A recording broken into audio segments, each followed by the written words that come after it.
Hello, friends. So, trauma, something that many of us have had to deal with in our lives, haven't we? What we're seeing in the veterans community is some people are experiencing trauma, and it's not ending very well. And anything I can do to shine a light on the subject and say there is always a light at the end of the tunnel. You just got to tweak a couple of things, folks. That's all it is. Good days are coming. And of course, this isn't just something that affects veterans. It affects, I think there's an argument that everyone's traumatized now in society, aren't they? So I've got a fantastic guest to chat this through. Let's go and meet him.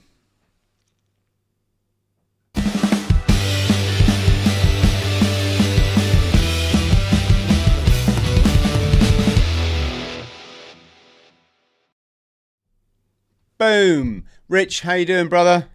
I'm good, Chris. How are you? Yes, absolutely super fine, wonderful. Probably, if I was honest, I'm at the greatest point in in my existence, Rich.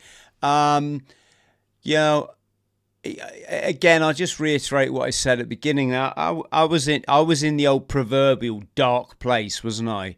You know, left the forces, fell on my ass in spectacular style, started self-medicating with, whatever, it doesn't matter. But, medicating yourself is something that the forces taught us very, very well to do. And the life that I thought I had, the person I thought none of it made sense. And of course, it's all well and good when you're in the forces, because all you got to do is snap your heels together and say, yes, sir, even when you completely don't mean it. And then they pay you and they give you bed and board in a hospital when you need it. And it's all dandy. But of course, I would say one of the things that's happening here, Rich, is during that time, we don't, it's almost like a bit of a childish lifestyle. You don't have to develop as an adult. You don't have to learn how to, sure, you pay bills, and of course, when you leave, many of us joined up with childhood trauma. I think that's probably the recruiting pool for the British military, is people from, lower echelons of life with lots of emotional baggage. Not everyone, of course, but you get in Civvy Street and suddenly you realise you're that same person you were before you joined, and you got to deal with life, and you haven't got the skills for it. And this is why we see people spiralling. And there was me in Hong Kong. I think you can see my book up there, folks. That one, Eat and Smoke. I ended up chronically addicted to crystal meth. I was literally that mad person. If you saw me coming down the street, you'd cross the road. I mean, I was just in cuckoo land. And to make it more interesting, my story, I was working as a nightclub doorman for the Hong Kong Triads at the time. So you can imagine it got double really dark. But I got a few tricks in my toolbox that I also took from that damaged childhood, and they got me through it into a place where I live in absolute paradise, Rich. I really do. I'm so fortunate, and it's there for everybody. Everybody listening now should, this is called The Journey. And thank you, Rich, for coming on and helping me talk about it. Yeah, well, thanks, Chris, for having me on. Really appreciate it. As you were mentioning about where the military recruits from, it is those people who generally do suffer those adverse childhood experiences, or ACEs. And going through all that training, that deepens those trauma bonds and trauma wounds. Yes. And yeah, so when people do leave, they don't help to rectify that. So thus, in a lot of cases, then when people do start to struggle, is from that point onward of leaving the forces, because we're not really sure how to operate in that world of Civvy Street. Yeah, the rules are different, aren't they? Yeah. The There's a rules. lot of ambiguity out there, Yes. which So I was chatting to my business partner, Ali, and her brother. He deals a lot with autism, ADHD, and all that sort of stuff. And as we were talking to him, he was saying is the military is so good as well for people who are neurodifferent because there's a time and date to be there, the standard operating procedures. There's nothing to be ambiguous about where we can always be quite squared away. But when we leave that world of kind of safety and security, we're then left in a world of what's going on here, what's going on next, not really sure where I belong or how I fit in. Yes, massively. Rich, if you see me looking around, it's because I've got three screens on the go here, and I've got people talking to me over here, and I've got your information. I'm showing people over there. I'm not being rude. Yeah, that's right. I have had people say before, "Why don't you focus on your guest?" It's like I'm trying to. Yeah. They You've do got say men can't multitask, and do you know what? that's a myth, Chris, that anybody multitasks. It's a quick switch of the brain. Nobody multitasks. I can't do it. No. And I people, can't. it's I a can't. job.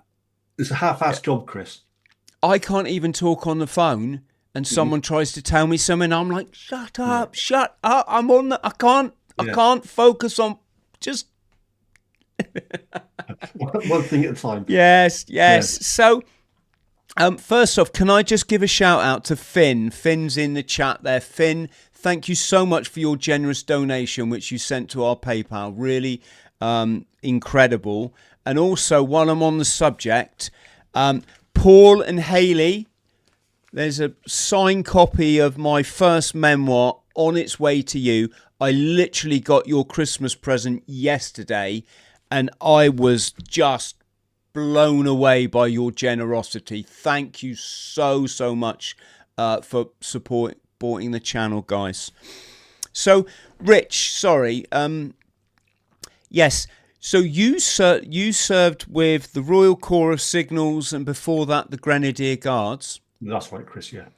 And how was your transition? It wasn't the best, Chris. I'll tell you that. Mm. So I'd done 6 years in the Guards, just over. Got out, went to Australia for a bit, so I was out for about a year. Didn't really know what to do with myself, and then thought, sod it, rejoin. So rejoined, and then I rejoined Royal Signals. Done a bit of time in there, and again got out because of a whole host of factors. Bit like yourself, Chris, but not to your extreme. I crashed. Yeah, as you did, self-medicating, alcohol, you name it. And with that time as well, so I had to look after my mum who was sick, got my home repossessed, all that sort of good stuff. And still having to look for work as well within that sort of time period as well, Chris. Yeah, got you. Yeah. So we're chatting to a chap who he does some of the sort of work with helping the military transition to civilian street, and he says one thing that people don't get told is the Kubler-Ross model, where you got a timeline, and then the dip, and that's where all the like the anger, resentment, and all that sort of manifests itself. Come out of that dip, and then there's like a steady slope upwards where people then begin to sort of formulate a plan of who they are and how they want to be. But this can take, say, anywhere, I'm guessing, between a few months after leaving up to many, many years after leaving. Yes, that's one of the traps that veterans naturally fall into is the ego trap, isn't it? And the identity. It is, yeah. You see, yeah, it's a tough one to. Well, that's what we do, isn't it, Chris? Naturally, is I identify as this or I identify as that, and identity. So my identity is my job. My job is my identity, and breaking away from those identities and beliefs is a whole paradigm shift. Yes, I identify as universe these days, and that's it. Yeah. That's good enough. Yeah. Yeah, well, if I don't, everything starts to fail, and life starts to become a drudge. Hmm. Get rid of it. But a little bit probably advanced for most veterans. What we're talking about now, I mean, most recently veterans who've recently left the service, but it's that thing, isn't it? It's clinging to an identity of a job you did or a job you probably started 20 years ago Yeah. or 10 years or whatever it might be. Um, and then and then I guess not understanding why clinging to that identity Hmm. isn't working for you. Yeah. And to go with also that, Chris, is there's a cut-off point, isn't there? So you left the Royal Marines, and there was a cut-off point where you probably never had much or very little interaction with the Marines at that point. So there's also involved in that is like abandonment, betrayal, trust, and you've left a point of safety and you've gone on and you probably felt abandoned and felt left behind because there's nobody saying, "Hey, Chris, how are you today?" Yeah, I had a situation like that. I mean, I can relate to that, is what I'm saying. When I left Rich, it was quite funny, really. I literally didn't look back. Hmm. I went out that gate. The RSM wasn't too happy with me, which is fine. Yeah. It was all, and even that I just saw it as just silliness, just silliness, and I went out and I never I was happy about that. I didn't want to have any emotional attachment to a job Hmm. that I had just left Yeah. because I had my whole life in front of me. And it wasn't I mean, I don't know what factor being in that role for 7 years had then on my challenges, but what am I saying? A few things happened here, but about 3 years later, when I was really unwell, really unwell, and I was probing for help, but I just couldn't Mhm. get any. Yeah. Friends would turn up, they'd take one look at me, and then I'd never see them again. Hmm. They couldn't handle it. They were just freaked out. You'd be amazed how many people would just turn their back on you just to have an easy life. Yeah. Very, I found out in that period that I had one friend, and he was just seminal in he met me just at the right time in as my recovery. I was starting to contemplate, getting my life back together. But at one point in that real darkness, I remember phoning the naval base because I had a problem. I had an issue. I had a skin problem, and it was completely related to the amount of substances I was taking. But the doctors had no clue, and they were mucking me around and did it. So I phoned up the naval base and I said, "Listen, I served for 7 years. I've been left sort of 18 months. Could I just pop in and could you just take a look at the and the I heard the I think it was the Wren or the what or the medic rather on. I heard her laughing at me. She thought she was covering the phone, but I Hmm. could hear it, and she was just laughing at me. With obviously the officer, the doctor was in the room with her, and it it made me angry. It just reminded me of what a bloody sheltered childlike existence you have in the military, where everything's taken care of you. You've got you can afford to laugh at civilians because you've been indoctrinated Hmm. to think you're on this bloody platform. Yeah. And I remember it got me quite riled back then, and of course they refused to see me. They were like, "Sorry, you're a civilian now," and in that moment, I experienced what you're saying, Rich, that, Hmm. oh my God, we really are abandoned, aren't we? Once we Yeah. leave, it's like, there's just, you are literally cut off. Um, and And yeah, that's safety that's poured away, Chris, isn't it? yeah. Incidentally, in case people are wondering, what happened was is years later, people started adding me. I saw like one or two Marines in about 15 years. Didn't think about the Marines. It was a bit of a, you know, whatever. And then people started adding me on Facebook, Rich. And Right. Okay. back then you could do this stupid thing. You could poke people on Facebook. So Yeah. I had these like grown commandos poking me, and I thought, is that what we've become? So I said, fellas, listen, let's stop poking each other like bloody sissies and let's meet up for a pint. So I started a Facebook group, and I added like the 20 Marines that were in my city, all of whom obviously I knew and I'd served with. I was really looking forward to seeing them again. I didn't have any issues with my service. I just moved on. Anyway, I woke up the next morning and there was like 1,800 people had added themselves to this run ashore, as we call it. Yeah. And it was quite funny. We had our big meetup. There's about 350, if not more, people turned up. And in that moment, do you know what I decided? I'm going to take the good stuff about that career. We did pass the toughest training in the world, the toughest infantry training. It's nothing to sniff at. Let's not do ourselves disservice by trying to.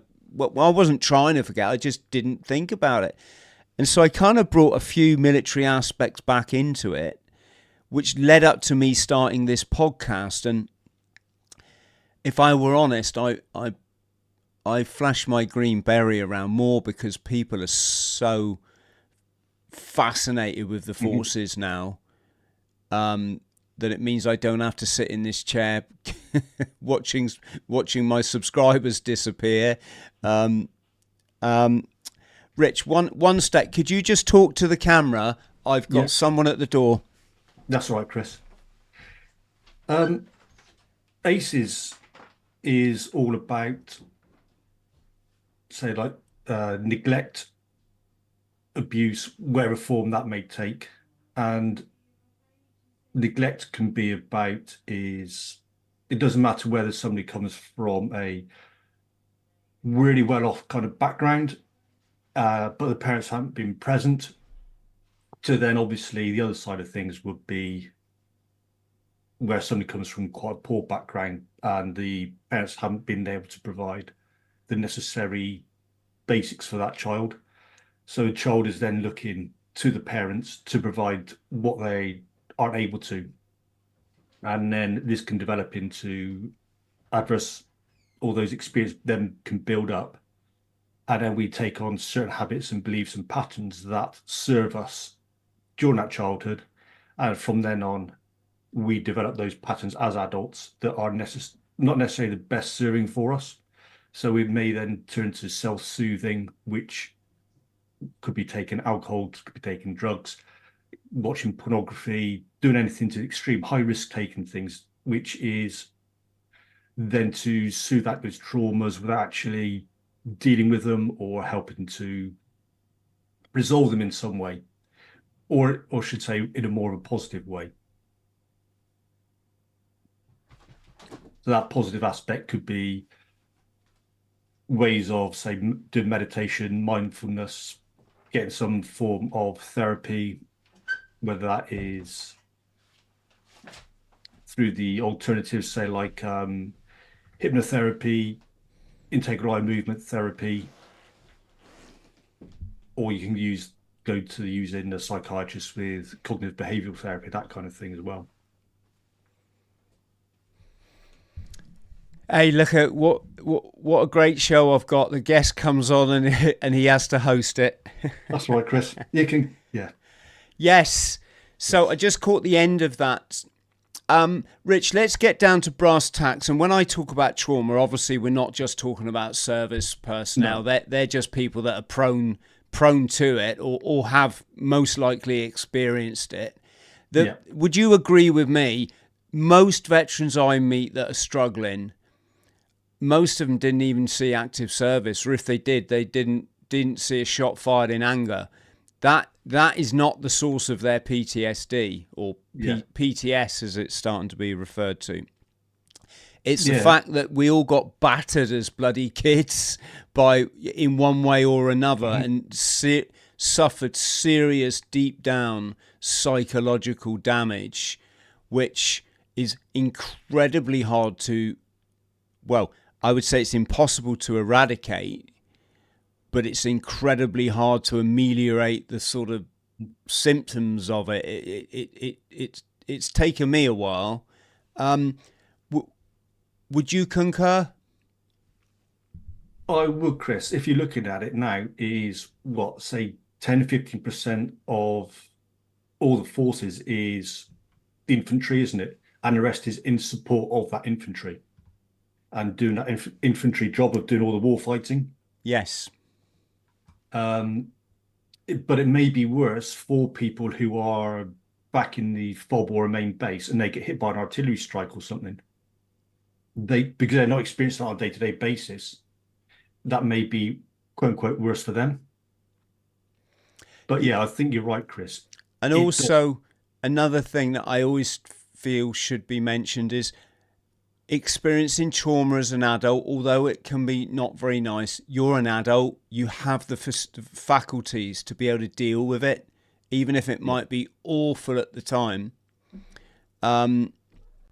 Whereas the childhood stuff, you had no choice in the matter. You know, it's like everyone chooses to join the force. It's a choice. You're adults. You made a choice. You got to live with the consequences. Whereas, you know, children don't have any choice in what they experience in life. It's down to adults. So it is.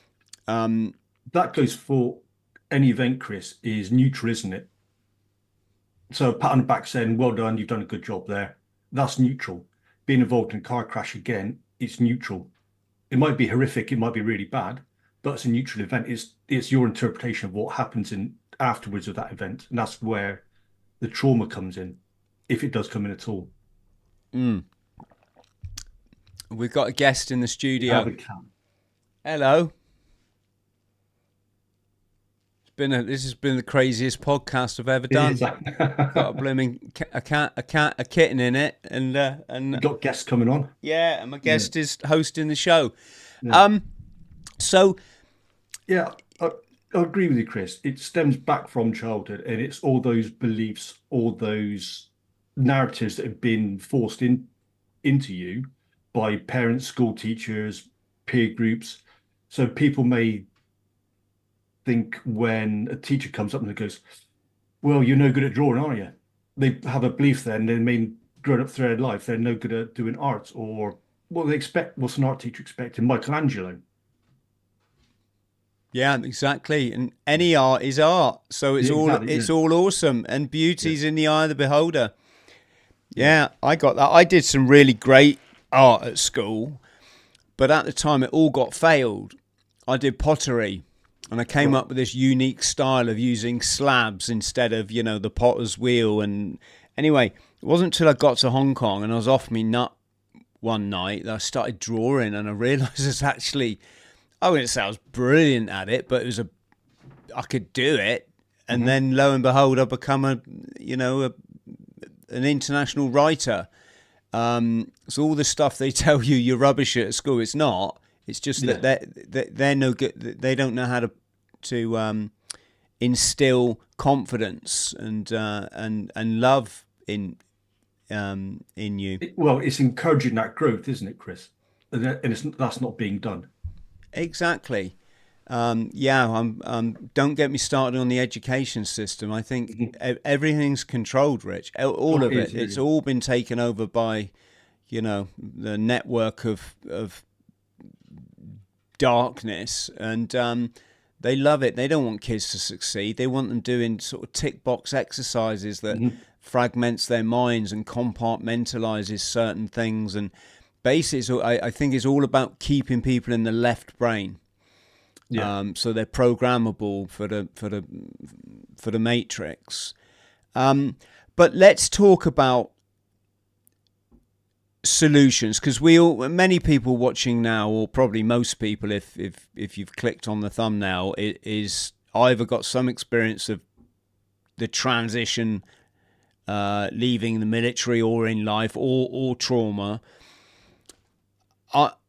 I say to people, I mean, there's a few things, but it's when you get your life to the point where A, you're grateful for it, i.e. you'd rather have a chance at this existence than not, because it's an amazing life. It's like a trillion upon trillion to one shot that we're all here. But when you get that to that point where, do you know what? I'm actually grateful to be here. And secondly, and I say this a lot, you stop being the victim, and you start being the doer. So instead of thinking that life does to you, you embrace the concept of I do to life. You know, my future's whatever I desire, but I have to, pick up the ball and run with it.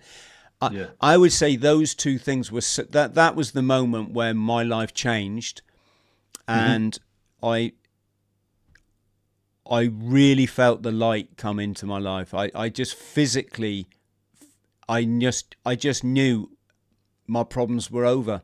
I mean, I don't mean I wouldn't have challenges. We all have challenges, but I just knew my life's gonna go like that, and I had nothing to worry about anymore, Rich.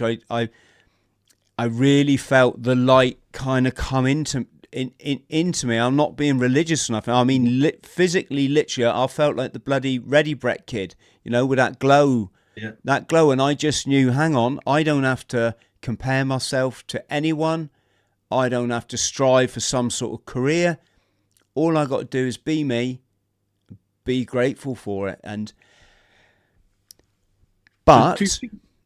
Two things, Chris, is you come across the drama triangle. Yeah, can you refresh our memories? Yeah. So the drama triangle is persecutor, rescuer, and victim. So the persecutor and rescuer is I'm okay, you're not okay. And the victim is I'm not okay, but you're okay.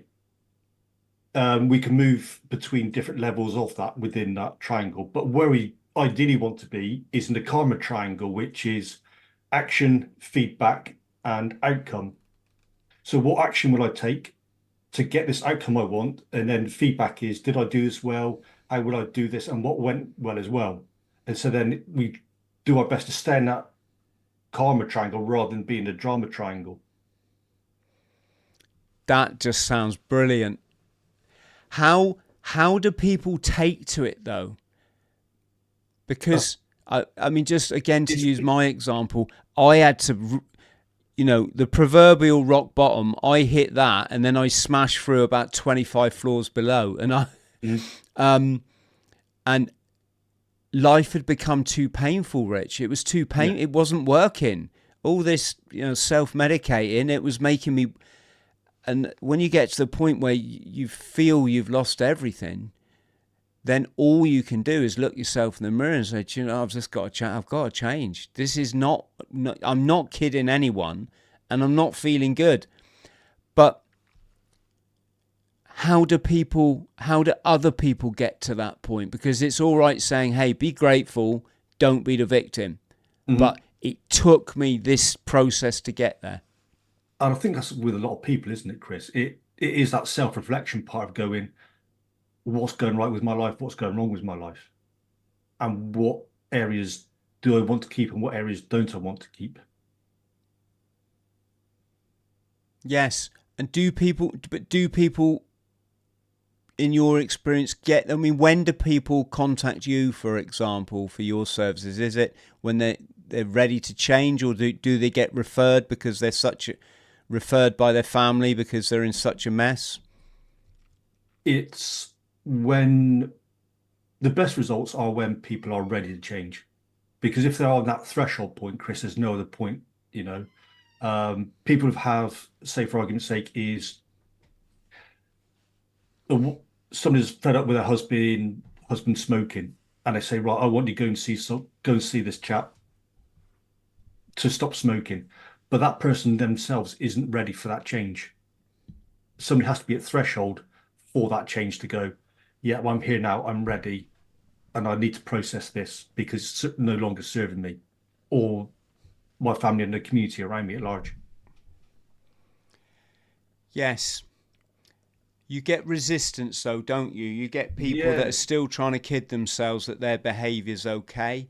yeah. They're in complete denial Mhm. the damage they're doing to their children, to those around them, and not trying to make people feel guilty here, that it's a sad part of the process.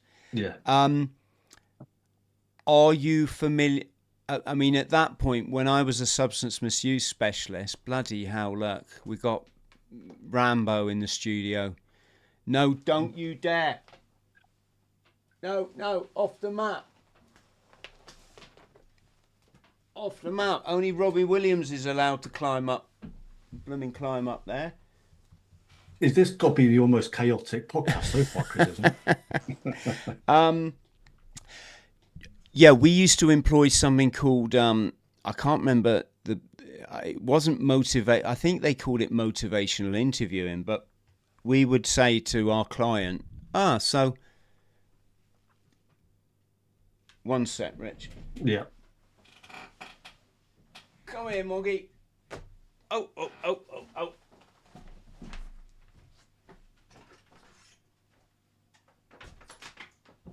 Get out and go on the Sean Atwood podcast. Sorry about that. No dramas.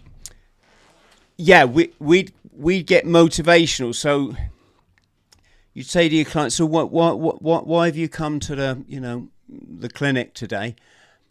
Oh, I don't know. Well, how do you mean?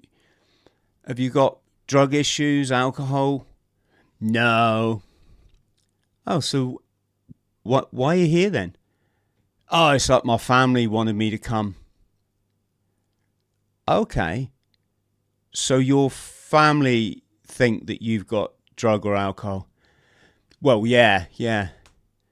So you have got, it was, like really challenging people and needling out them that, come on, let's just start being honest with yourself. And always used to be the case if someone said they're drinking, 6 beers a night, you had to like triple that figure and all the rest. But are you familiar, Rich, with the stages of change model? No, I've not come across that, Chris. Oh, this is like, I'll get a copy up because this is probably the greatest thing any of us, you type stages into a search engine, it's the first thing that comes up. This is the greatest thing I would say that we can all learn. I'm just going to get it up on the screen. Dun, dun, dun. So this one over here, folks. So Rich, I'll just describe to you. It's the cause of why everybody changes. Mm-hmm. So first of all, you have at the top of the circle, pre-contemplation. That's your denial. I haven't got a problem. It's everybody else. And then you come into the phase of contemplation. That's your typical, I don't know if this is, this is costing me a lot. It's usually financial. This is costing me a lot of money. And, I'm waking up hungover every morning, and it's my health is kind of suffering. And people sort of contemplate, should I make change? Then that becomes more and more determined. It's a really good at that phase. If people see people like me or people like Ollie Ollerton, people that just reject alcohol, for the most part, let's say, and you see, oh, hang on, there's lots of people giving this stuff up. There's lots of people don't even drink. Mm-hmm. And they say their lives are like way, way better for it. Okay, so I'm not on my own here. Okay, I'm going to give it a go. And they take action. And this can be anything. This could be, giving up pot noodles, whatever your problematic behavior is. And the action, you sustain it. And as we both know, it goes on for, it's time limited, because as soon as you get a trigger, someone's horrible to you in the office, or there's road rage on the way home, it triggers your stress. Boom, the little devil on your shoulder says, coping mechanism, go and have a drink, go on, go and have a drink, it's just one, da-da-da. And we call that lapse, don't we, or relapse. And the difference between a lapse and a relapse is, a lapse is like, it might be one drink, or it might be an evening of, getting off your head. A relapse is when you completely go back to the beginning of the circle, almost like the pre-contemplation. And you just lapse right back into the old behavior. Now, there's a couple of things going on here. What conventional wisdom teaches is that if you have a lapse, you failed. You failed. One drink's enough, and two's too, and all that stuff you hear. Whereas the reality is, I've probably been around that circle about 1,000 times, and it's been a massive learning curve for me. And each time you go round, and you can only go one way, so your life can only almost like get better, and your mind get clearer about what you need to do, and you become more fixed. So I say to people when I'm life coaching, you can't go back now.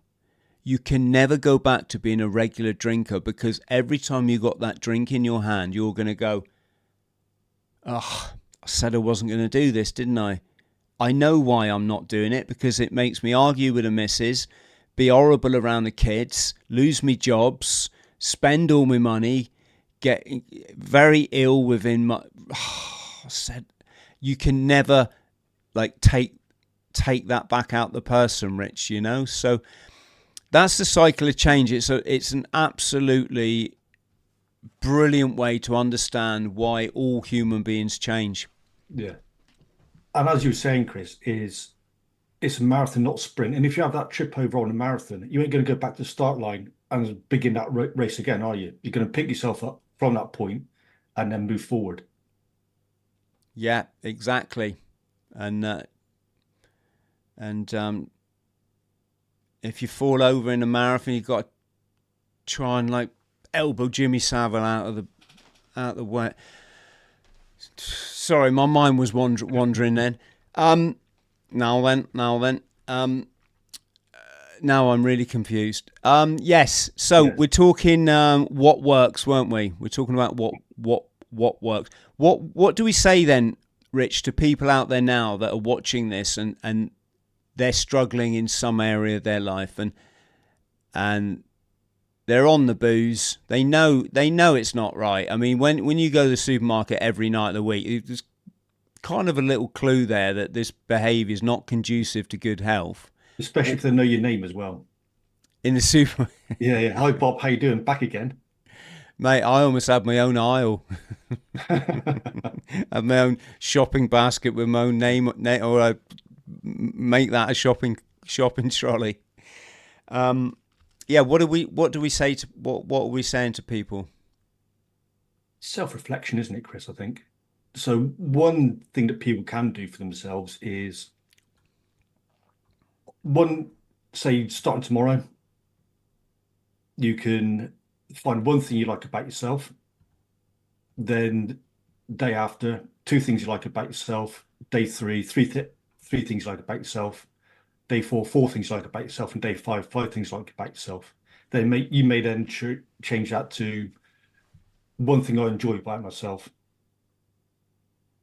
then one thing I love about myself, and then you can scale that up to how much you want to, and talk to yourself in the mirror about what I really do like about myself, or what I enjoy about myself, then what I love about myself. And is this an exercise you go through with people? It is, yeah. There's a friend of mine. He did that with someone, and they didn't have to see him. I don't say that's going to work for everybody, but that does start that self-reflection part where you go, right, I do enjoy myself. I do like this about myself. Doesn't have to be anything huge, just a little thing, wherever that may be. It's funny, really. It's the basics of esoterics, is the basis of Buddhism, Enlightenment, is look at your life, and the stuff that's causing you pain is the stuff that you just let it go. Yeah. And I think as well, Chris, what a lot of people, when they are starting this change, is they do too much of a big step. So they think, right, I've been watching X, Y, and Z personality on YouTube or wherever it is, and they think I need to go and model that person. And they take that bigger step and it's too much. They fall into that pit again of I can't do this, or this is not for me. Instead of taking that very, very small step of going, this is what I can be doing today. Instead of drinking 24 cans, it might be 20 cans. And then scale that down a bit more progressively over the weeks. Exactly. I mean, I think people are very brainwashed by the media and the Hollywood films and everything. I think people think that, first off, most people don't even understand what alcoholism is. They all think they're not one. They all think it's like a bad thing to admit you've got an alcohol problem, where you and I know it's like the best thing you can do is say, I got a problem here, because otherwise you're in that contemplation phase, you're in denial. And the other thing is, I really agree with you there, Rich, because I never knocked anything on the head, believe it or not. I was off my head for 30 years, if not. I mean, really, like working and I never was in a dangerous situation, but I mean, at some point in my day, I would ingest drugs or alcohol. Sometimes the best way for me was all day long, if I was honest, and all night long. And yet I travelled 85 countries across all 7 continents. I became a best-selling author. I ran a YouTube, successful YouTube channel. I've run like countless ultramarathons and ran 1,000 miles one time. Got my pilot's license, skydiving license, all of that with serious addiction issues. And yet, here's the thing. Nothing was ever as bad as when I decided to start cutting it down and getting some control. And I know this all might sound a bit confusing, but compared to injecting the strongest chemical available on the drug scene, and doing that, 12, 20 times a day, and completely losing my mental health and living in utter squalor and being so far from getting a career that it let alone getting up on a stage and being a public speaker, it was dark. And all I decided, Rich, was, do you know what? I'm going to cut down. I'm not going to spend all my money on that. And that's what I did. And at first I was able to cut it down to, instead of every day, just once a fortnight. But it always had to be that once a fortnight. And then as my life just flooded back to me, and I got nice clothes, it was incredible. Wearing new clothes for the first time after 3 years was just, I'll never forget it, My family came back and they smiled at me because they were trying to say, we're so proud of you, and when all that happened and you sign on at university or what, then you start going, well, yeah, not every month then, and it would be that thing. It would have the acting out thing would come over me. I'd have to act out. I'd have to do the thing, go to the guy, buy the stuff, and then just by wanting to stay on that pathway of self-development, it all just went by until the last things that were kind of sticking were the occasional binge. And I realised the two things that were really in fact, to be honest, it was painkillers were the biggest thing that messed me up. And I would wash them down with, extra strong lager. And my life got to a point about 3 years ago where someone said, "What's holding you back?" I said, "Can I come back to you on that?" "Take your time, Chris. Just. I came back. I said, "Listen, I got no issues with my life, my childhood. All of it's all done and dusted, dealt with. I'm happy. I've got the most perfect, gorgeous family that I'm so humbled. I got a job that it's a gift. It's not work, and I can smash out bloody marathons. It's the alcohol." And that guy went, "Yes," just like that. Yes. And it was in that moment I thought, it is, isn't it? It is. It's that thing that then makes you do all the other bad behavior.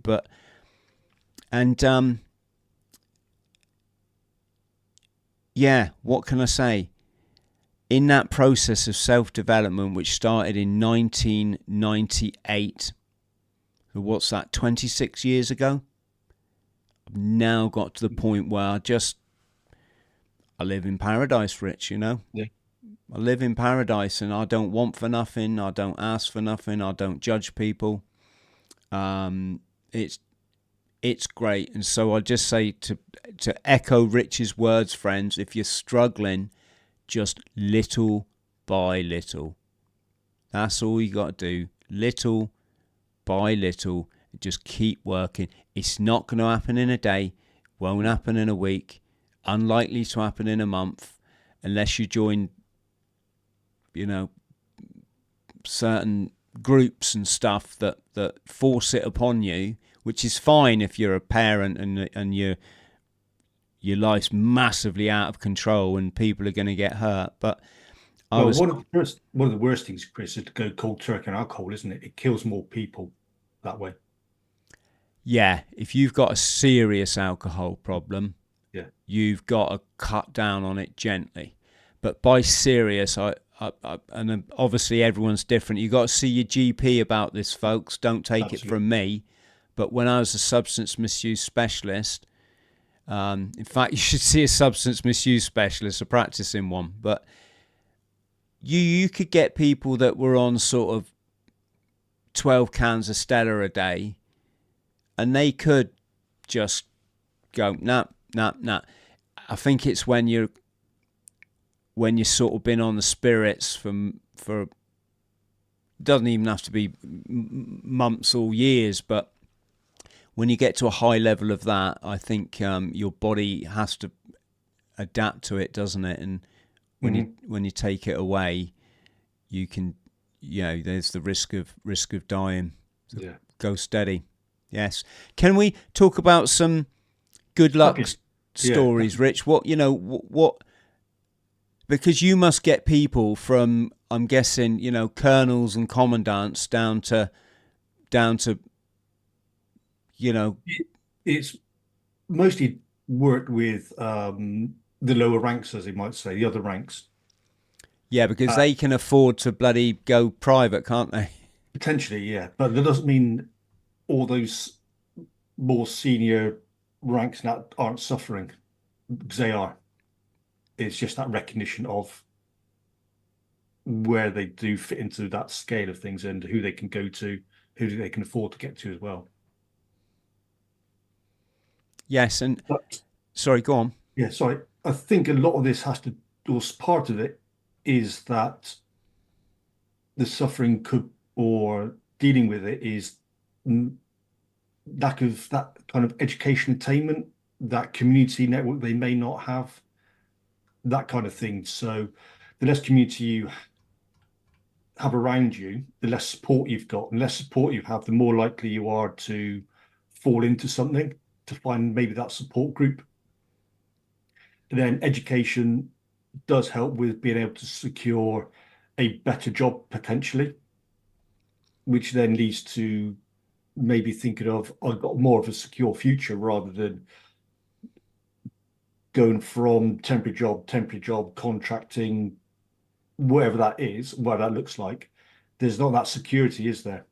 Because you've got to go around hunting for the next job. Absolutely.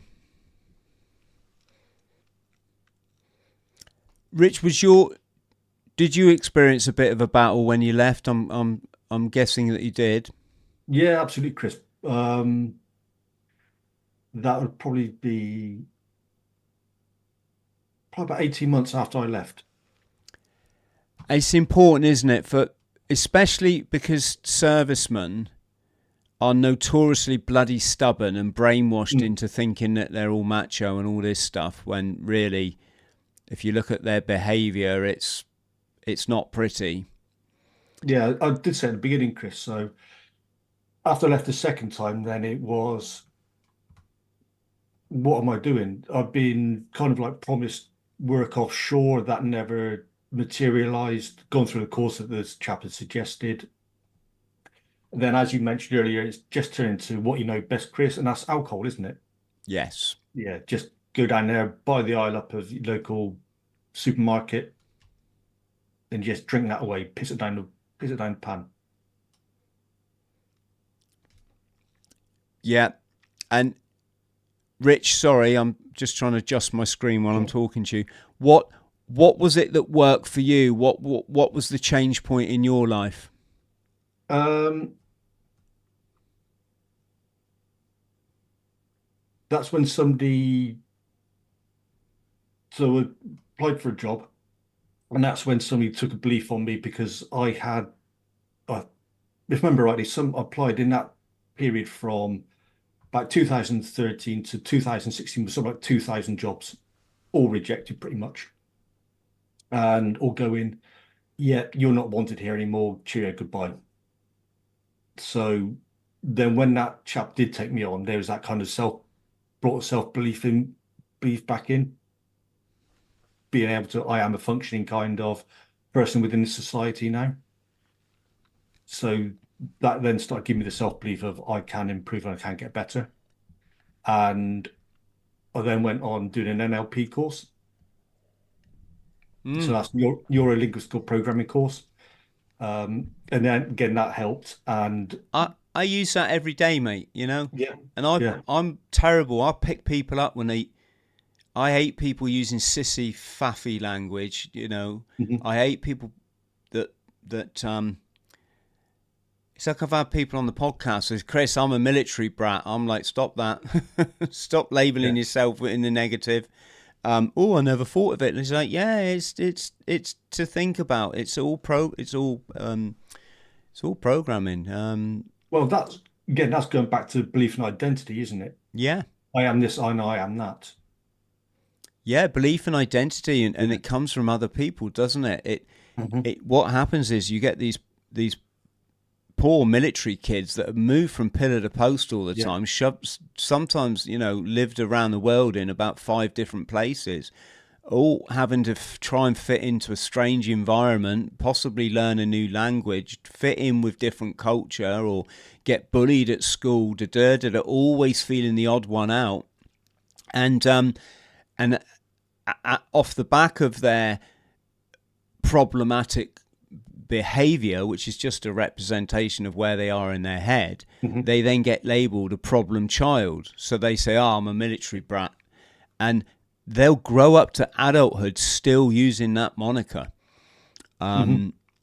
Really important. Neuro-linguistic programming. I think I came across that when I first.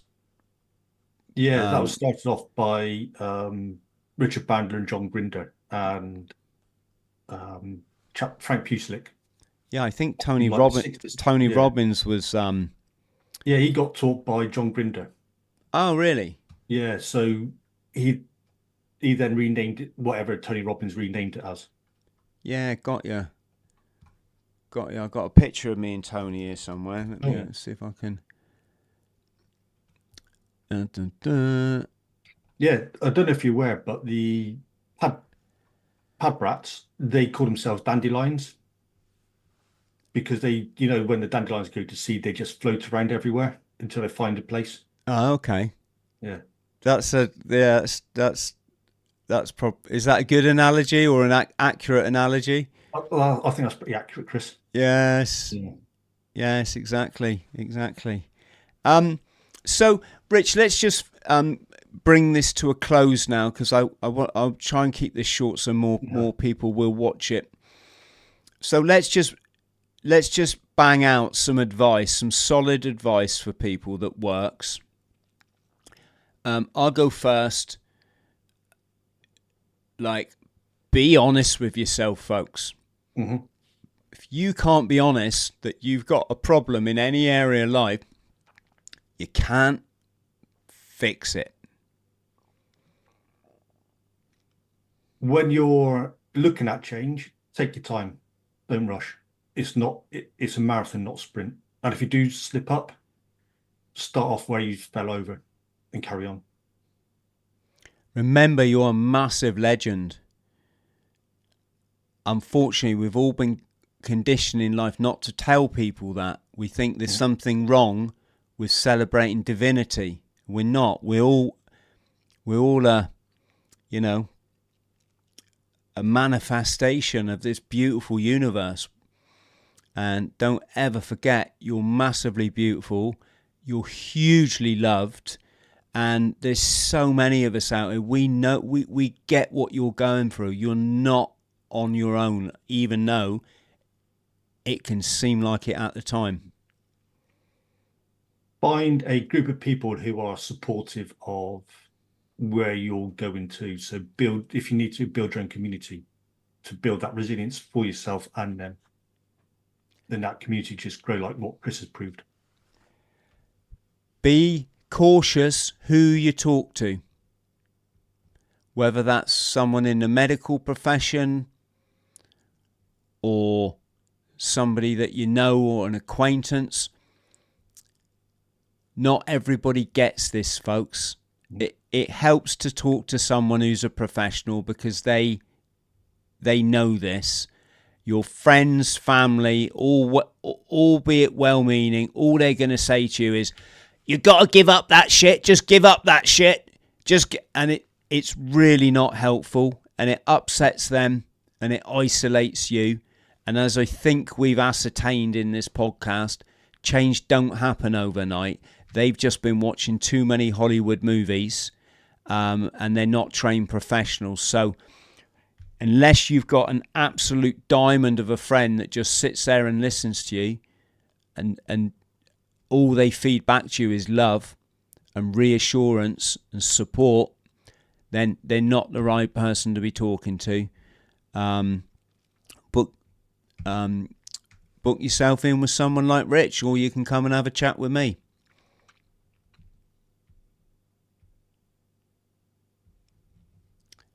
Any more pearls of wisdom we got here, Rich? I think that's about it, Chris. There is some more, but not off the top of my head. Yeah, exactly. Yeah. Exactly. And just smash life, folks. Mm-hmm. Don't be the victim.